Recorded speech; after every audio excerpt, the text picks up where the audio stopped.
Tanyakan terlebih dahulu, sebenarnya apa sih, kegiatan KPU di luar tahapan pemilu atau pemilihan? Mungkin teman-teman di luar atau netizen penasaran nih, kalau udah nggak ada pemilu, udah nggak ada pilkada, apa saja sih yang dilakukan oleh KPU, khususnya KPU Kabupaten Purwakarta?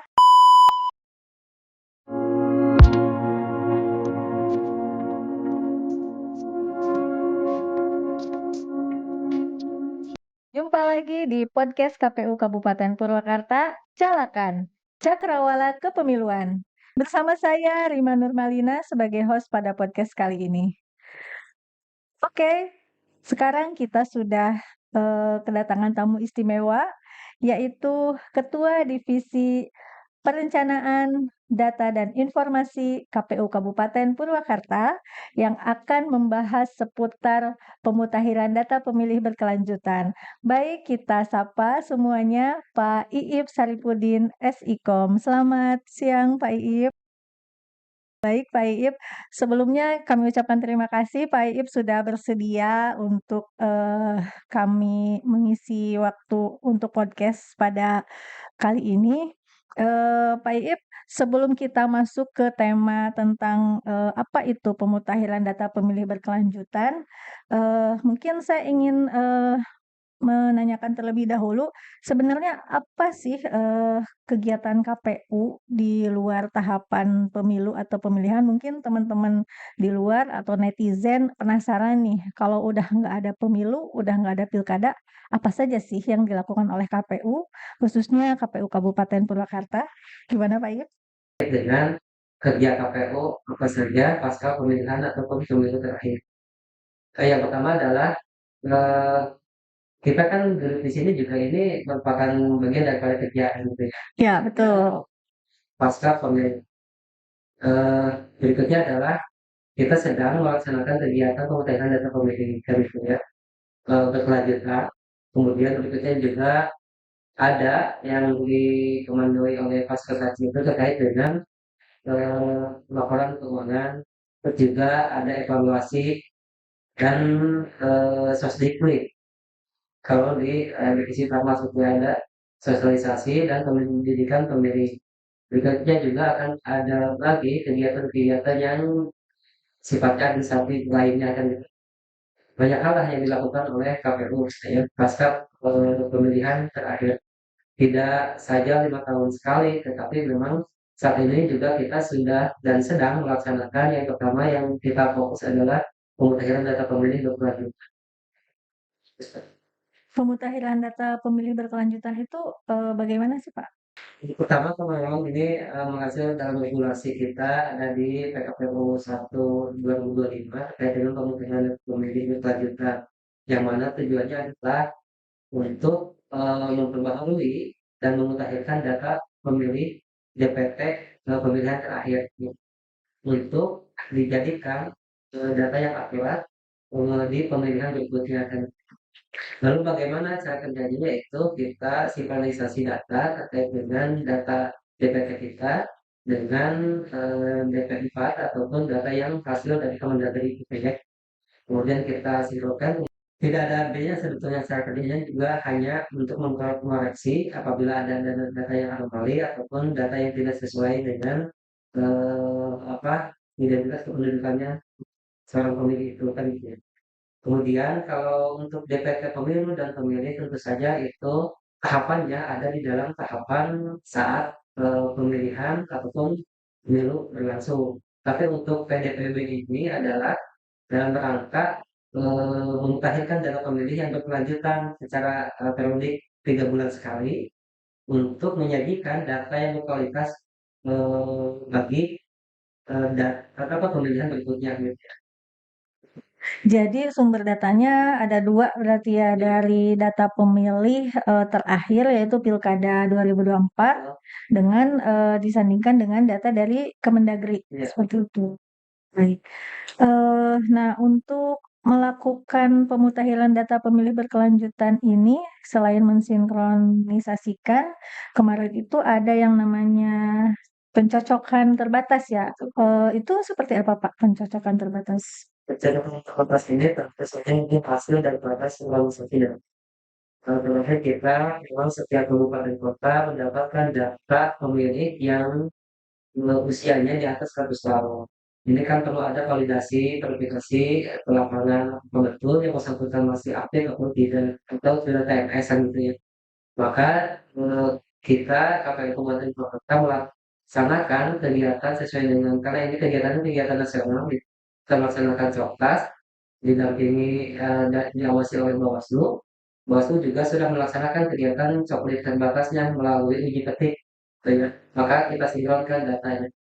Eh, kita melaksanakan kegiatan Coktas itu turun ke lapangan langsung sesuai dengan data yang ada. Di Kabupaten Purwakarta hampir ada 85 orang yang memang usianya di atas 100 tahun.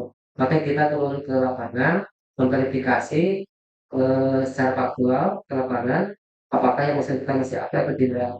Tentu saja ini sudah menghasilkan hasil coklas itu ada yang aktif, ada yang sudah PMS atau meninggal kan gitu ya.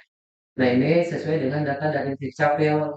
Kalau dari Dukcapil sudah meninggal, maka kita tidak perlu lagi untuk memverifikasi karena itu sudah memang betul-betul sudah meninggal kan kita sudah TMS. Tapi apabila masih ada keraguan dan muncul pertanyaan apakah yang bersangkutan masih aktif atau tidak, maka perlu kita cokas gitu ya.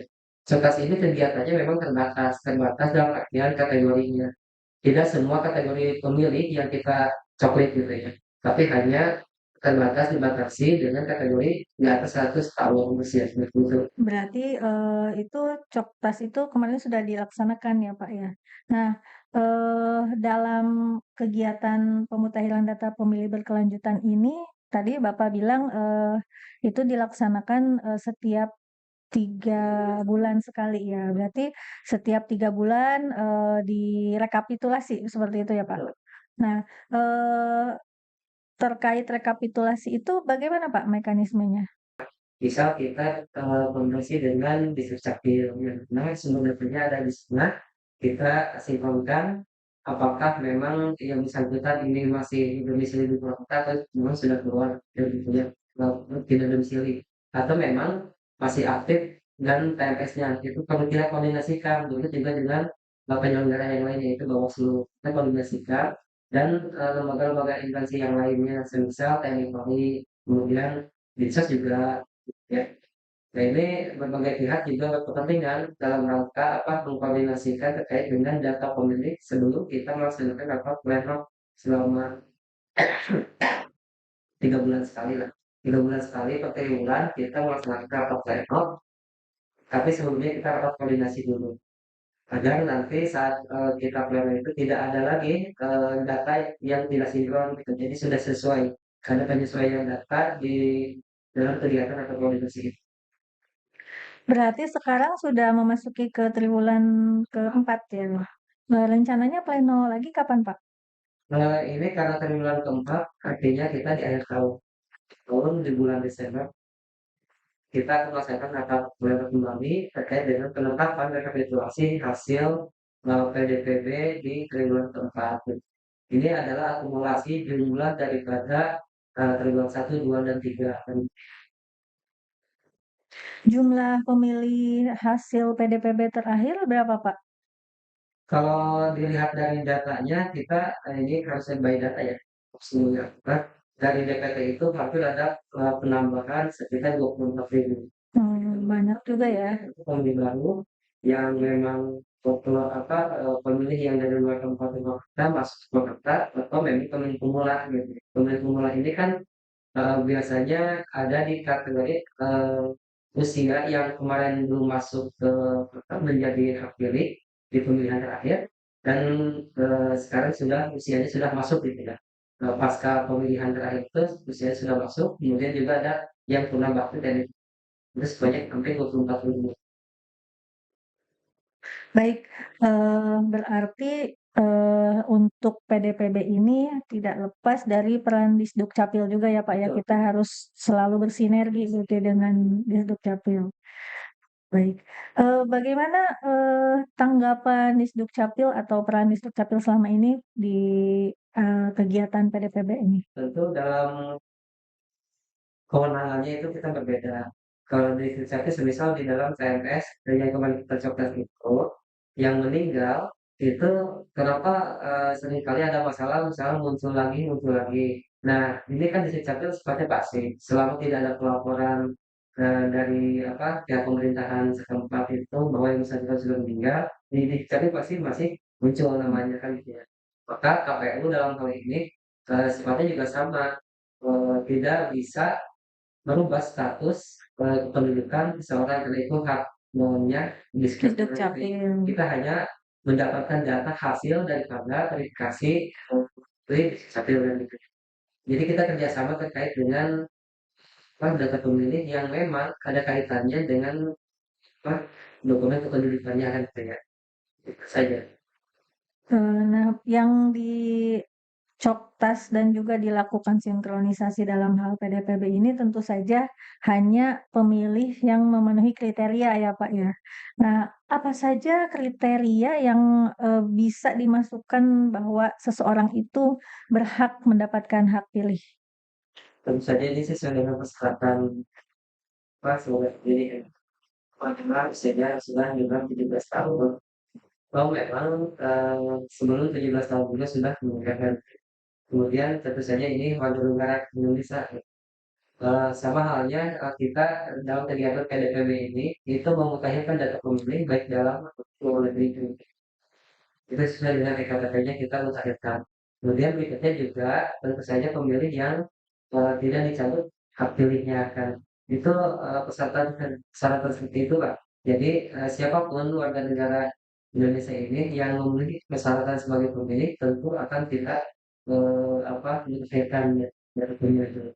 Agar nanti, saat tahapan pemilihan ataupun pemilu, berikutnya tidak ada lagi persoalan terkait dengan data pemilih gitu. Ini dalam rangka mencicil membersihkan gitu, pemilih agar nanti, tahapan coklit di tahapan coklit berikutnya itu tidak ada lagi persoalan yang sama gitu ya. Ya, baik. Mungkin persoalan-persoalan yang biasanya terjadi ketika, pendaftaran pemilih itu biasanya kadang ada yang sudah meninggal muncul lagi begitu ya, Pak, atau ada yang, dia itu berhak memilih tapi tidak masuk ke DPT. Nah, itu bagaimana, Pak, untuk mengatasinya? Karena memang sumber data yang seringkali ditemukan oleh masyarakat adalah, data yang memang belum kita ketahui. Semisal tadi ada yang TMS meninggal, tapi kok muncul lagi gitu ya. Nah itu maka kita lakukan tahapannya itu adalah coklit. Coklit ini tentu berkoordinasi dengan Dukcapil. Tadi saya sudah sampaikan bahwa di Dukcapil ini kan sifatnya pasif dalam rangka untuk menentukan bahwa yang bersangkutan sudah meninggal atau tidaknya tergantung dari laporan di bawahnya kan gitu ya dari pemerintahan setempat. Maka kami turun ke lapangan itu seringkali didampingi oleh, yang namanya PMDes gitu ya. Melalui DPRD-nya itu kita bekerja sama gitu, koordinasi dalam rangka apa, untuk memenuhi, bahwa, eee, betul yang bersangkutan itu betul sudah meninggal kan gitu ya. Jadi, beberapa pihak yang bisa membantu, mungkin KPU juga tidak bisa berdiri sendiri ya, jadi banyak pihak yang perlu dilibatkan atau membantu ya dalam pemutahiran data pemilih ini, terutama di Dukcapil, kemudian pemerintah gitu ya, pemerintah desa ya, Pak, ya. Kemudian, pihak lain Bawaslu, TNI, Polri, Dinsos, seperti itu ya, Pak.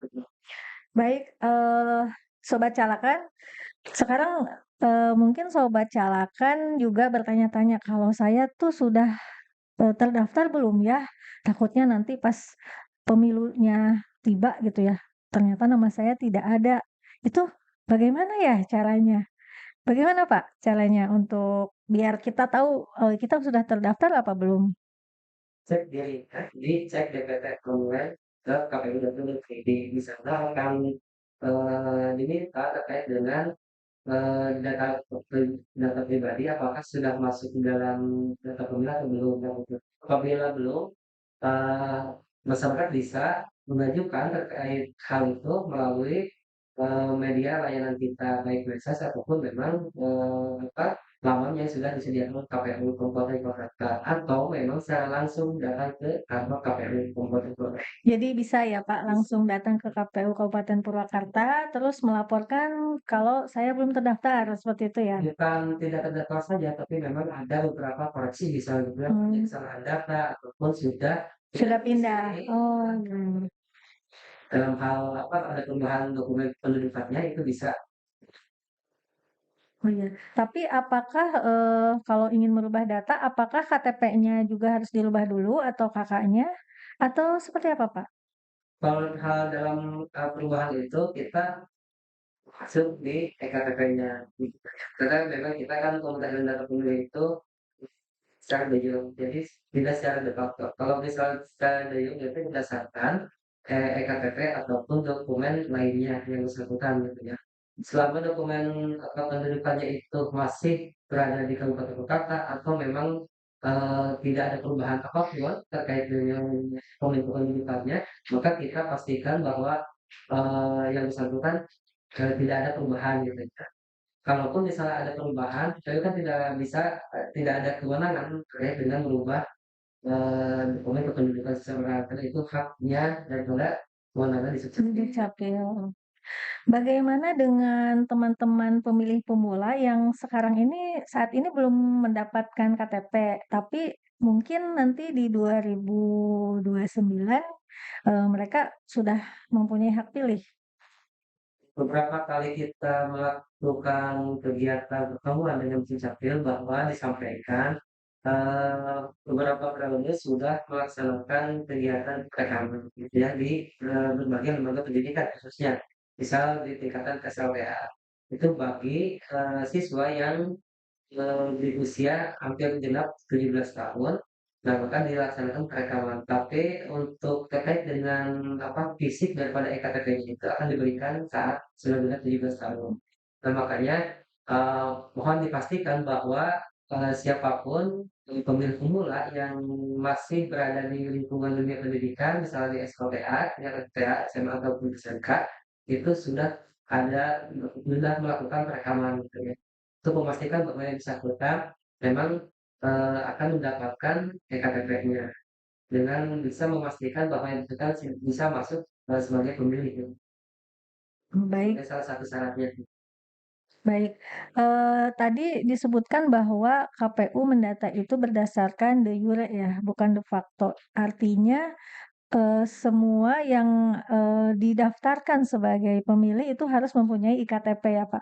Bagaimana jika belum mempunyai iktp, apakah itu jadi kehilangan hak pilih atau seperti apa, Pak?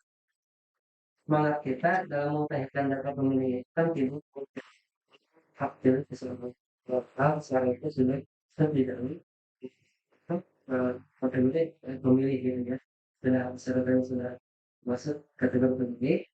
Kak, terkait dengan tidak adanya belum dapatnya ektp yang disebutkan itu kan ada terkait dengan dokumen lainnya.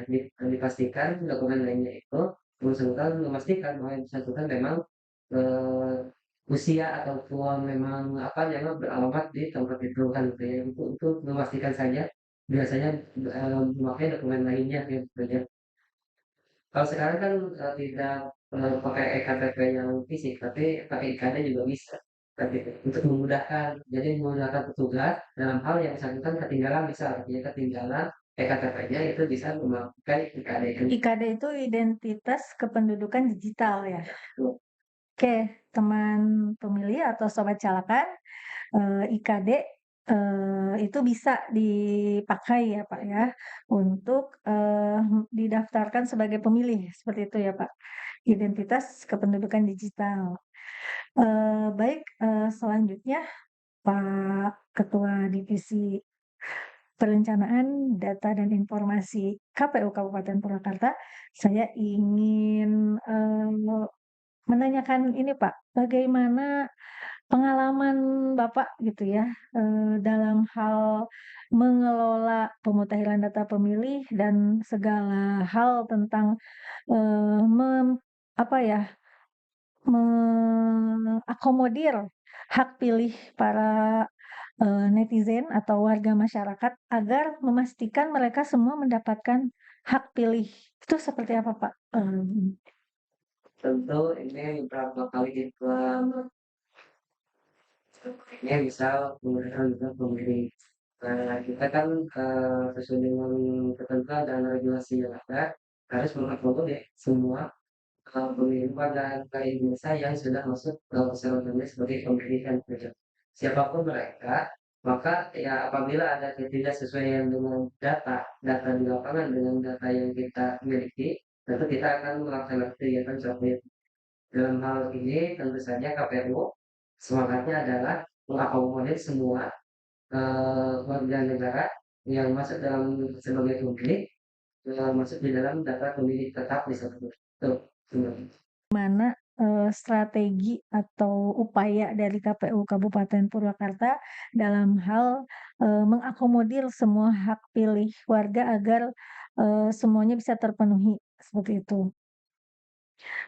Baik, Pak Iip, terkait pelaksanaan coklit atau coktas, itu kan kita itu door to door ya, Pak, ya, ke rumah-rumah.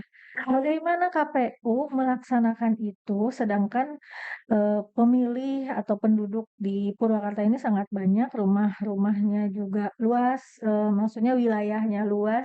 Bagaimana KPU bisa melaksanakan itu sedangkan SDM di KPU sendiri terbatas? Betul. Terus ini memang terbatas karena memang boleh seperti itu kan.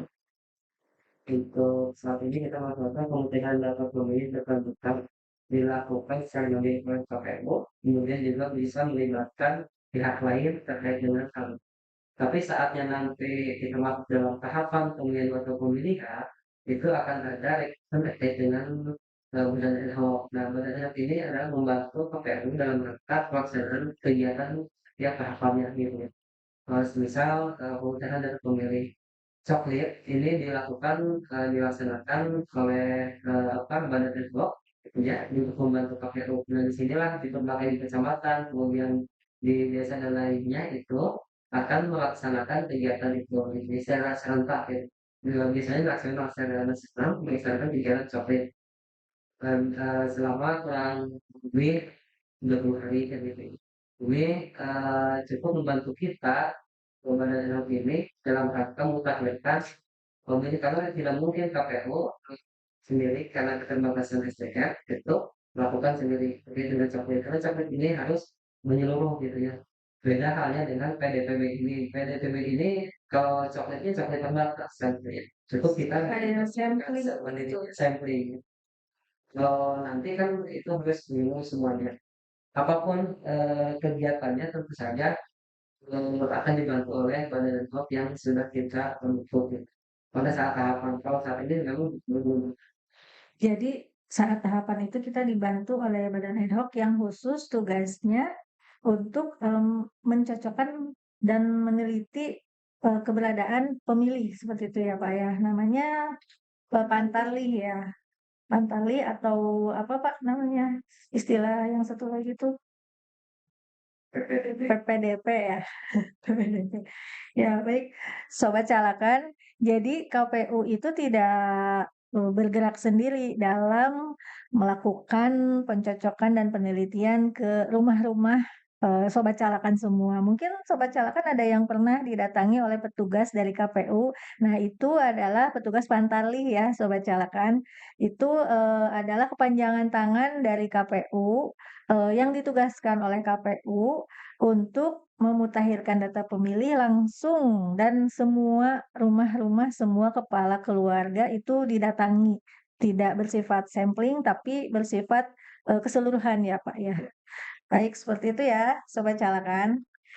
Nah, selanjutnya Pak Iip untuk melaksanakan coklit ini mungkin KPU itu ada pihak lain gitu ya, bekerja sama dengan pihak-pihak lain, seperti Bawaslu, kemudian pemerintah desa. Nah, bagaimana, hubungan, KPU sendiri dengan Bawaslu, baik Bawaslu, yang di tingkat, terendah, misalkan panitia pengawas gitu, sesama penyelenggara, maupun dengan pemerintah desa? Jadi, koordinasi ini memang penting bagi kita untuk, dilaksanakan gitu dengan berbagai pihak gitu. Kita, kerjasama multi pihak lah ya, dalam rangka mendukung kegiatan-kegiatan kita gitu ya. Agar nanti saatnya kita melaksanakan itu tidak ada lagi persoalan-persoalan di lapangan gitu ya. Karena memang, KPU tidak bisa berdiri sendiri dalam melaksanakan kegiatan apa itu. Harus ada dukungan ataupun, kerjasama dengan pihak lain. Apa saja tantangan yang dihadapi selama ini, baik dalam hal pemutahiran data pemilih berkelanjutan maupun, pemutahiran data pemilih saat tahapan?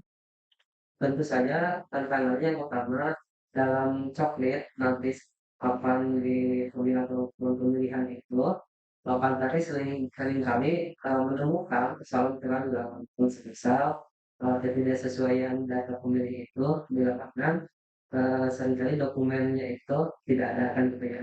Kemudian juga yang bersangkutan tidak ada di dan itu adalah tantangan-tantangan. Kemudian juga secara geografis mungkin saja karena di Kabupaten Purwakarta tersebar di 17 kecamatan ini tentu tidak semuanya secara geografis itu mudah dilalui gitu ya jalurnya itu oleh para petugas kita gitu oleh Pak Kardi gitu. Itu adalah tantangan-tantangan terkait dengan pelaksanaan.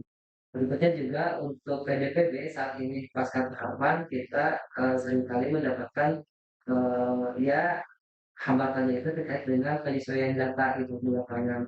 Terakhir kita Coktas itu kan, sama saja kita, Coktas, terkait dengan usia yang di atas 100 tahun. Kita turun ke lapangan, tapi yang bersangkutan memang sudah beberapa tahun yang lalu sudah TNS, sudah meninggal gitu ya, tapi masih muncul di kita. Nah, ini tentu saja ini tantangan bagi kita. Pertanyaan besarnya adalah apakah yang apa, pemerintahan setempat ataupun pihak yang berwenang itu tidak melaporkan ke Dukcapil? Kan memang selama ini kalau tidak ada pelaporan ke Dukcapil tentu saja, yang bersangkutan masih muncul. Nah itu tantangan bagi kita. Maka koordinasi ini harus, intens terus dengan pihak yang berkepentingan gitu ya. Baik itu dengan Pemdesnya ataupun memang dengan Dukcapil agar memastikan yang bersangkutan memang secara dokumen dan administrasi juga betul-betul memang, kita perhatikan akurat datanya juga. Tidak saja kita kan melakukan contoh itu tidak, secara apa namanya, kita mandiri, tapi harus ada verifikasinya itu harus turun ke lapangan dan dibuktikan dengan dokumen gitu ya.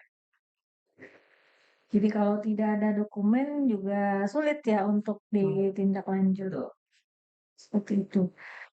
Baik, kalau kemarin itu pas Coktas itu ketika ada yang, meninggal, pas kita datang ke lapangan terus ternyata orangnya meninggal, lalu dilaporkan ke Disduk Capil untuk dihapus, seperti itu? Kita, setelah menghasil dan hasil dari Cokas itu, semisal yang pertama benar yang kita dipastikan yang kedua meninggal, saat kita koordinasi dengan pihak desa itu yang bersangkutan ini sudah meninggal gitu. Maka kita pastikan harus ada surat yang mendukung bahwa yang bersangkutan itu memang sudah meninggal. Lalu kita selanjutnya koordinasi dengan Dukcapil. Si A dan si B ini memang sudah meninggal di lapangan umum dan ini adalah dokumen, yang Surat membuktikan kematian. surat kematian gitu ya, surat kematian. Maka nanti Istri Capil akan mengeluarkan, apa namanya, akta kematiannya dan gitu ya. Nah, nanti berikutnya yang bersangkutan tidak akan muncul lagi gitu ya. Nah, persoalan-persoalan seperti itu harus diselesaikan gitu secara tuntas gitu. Jadi kita menyelesaikan persoalan terkait dengan pemilih ini harus tuntas gitu. Jadi tidak ada lagi ceritanya bahwa, menyelesaikan persoalan data pemilih itu di atas meja gitu, harus ke lapangan untuk verifikasi. Baik, Sobat Calakan, intinya menyelesaikan pemutahiran data pemilih tidak bisa di atas meja, begitu ya, Pak? Tapi harus ke lapangan langsung ke rumah-rumahnya, begitu ya, Pak, ya? Pak, kalau misalkan nih di kita tuh banyak yang merantau, Pak. Ada anak kos misalkan yang sekolah atau kuliah, atau ada yang para pegawai, karyawan. Itu bagaimana Pak cara pencatatan, hak pilihnya, pendaftaran pemilihnya seperti apa? Tentu saja ini kan secara, real itu dipastikan tidak masuk ya, dan secara tertentu memang orangnya ada di Purwakarta. Tentu saja kita koordinasi dengan, pihak yang, setempat gitu ya. Apakah yang bersangkutan ini mau milih di Kabupaten Purwakarta atau memang mau di tempatnya sesuai dengan, data kependudukannya gitu ya, itu harus kita koordinasi. Makanya koordinasi ini tentu saja lintas apa, antar kecamatan, antar kabupaten, antar provinsi ini dilakukan gitu. Jadi sebelum tahapan pencoplitan juga kita sudah melakukan kegiatan koordinasi lintas kabupaten dan provinsi terkait dengan itu. Jadi ada data pemilih pemilih yang memang berdomisili di Purwakarta tapi memang syarat kependudukannya masih di luar Purwakarta. Nah itu perlu ada koordinasi seperti itu. Berikutnya juga memang kalau misalnya ada orang Purwakarta yang, merantau keluar, itu kita juga akan ada, apa, pemberitahuan dari pihak, KPU yang di luar itu. Di luar Kabupaten Ya, Purwakarta. yang bersangkutan ini, apa, apakah mau milih di sana atau memang mau nanti pulang ke Jakarta gitu. Makanya kita kan, dalam hal ini tujuan itu adalah menyesuaikan data pemilih itu sesuai dengan ektp-nya atau dokumen lainnya. Apakah sesuai ini apa, kependudukannya itu sesuai dengan penempatan dia lokasinya di mana, yaitu maka itu yang kita coba. Nah, eee, setelah Bapak melaksanakan pemutahiran data pemilih, baik yang berkelanjutan maupun pemutahiran data pemilih waktu, pemilu dan pilkada, itu untuk kedepannya apa harapan Bapak, dalam hal, memenuhi, hak pilih warga masyarakat? Tentu harapannya yang pertama, kita kan sudah menyediakan saluran informasi. Jadi dari distribusi informasinya itu jelas kita melalui platform media sosial yang kita miliki. Misal, KPU memiliki media sosial, beberapa media sosial ya platformnya. Nah, itu bisa dimanfaatkan oleh masyarakat terkait dengan informasi itu. Yang kedua adalah laman KPU yang memastikan bahwa yang bersangkutan masuk data pemilih atau tidak kan ada di cek DPTO konten.kpu.go.id. Misalnya bisa diakses oleh masyarakat. Nah, harapan kita adalah masyarakat bisa berperan aktif baik secara langsung atau tidak langsung. Secara langsung memang bisa datang ke kantor KPU. Jadi secara tidak langsung masyarakat bisa mengakses laman ataupun platform media sosial yang dimiliki oleh KPU Kabupaten Purwakarta terkait dengan, eee, apa, eee, pemilih itu, data pemilih itu. Baik, kira-kira rekomendasi apa yang, bisa Bapak sampaikan, apalagi kaitannya dengan rata-rata masyarakat itu kalau masih jauh-jauh hari ke pemilu atau pilkada, mereka itu kurang begitu menyadari atau kurang antusias akan untuk memperjuangkan hak pilihnya sendiri gitu ya. Tapi ketika mendekati ke hari H pencoblosan atau pemungutan suara, itu baru pada antusias gitu. Nah, bagaimana Pak, untuk, kira-kira apa, saran yang bisa Bapak berikan agar, tidak sering terjadi seperti itu? Maksimal kalau mengoptimalkan terkait dengan kemampuan kita, sumber daya kita yang kita miliki gitu.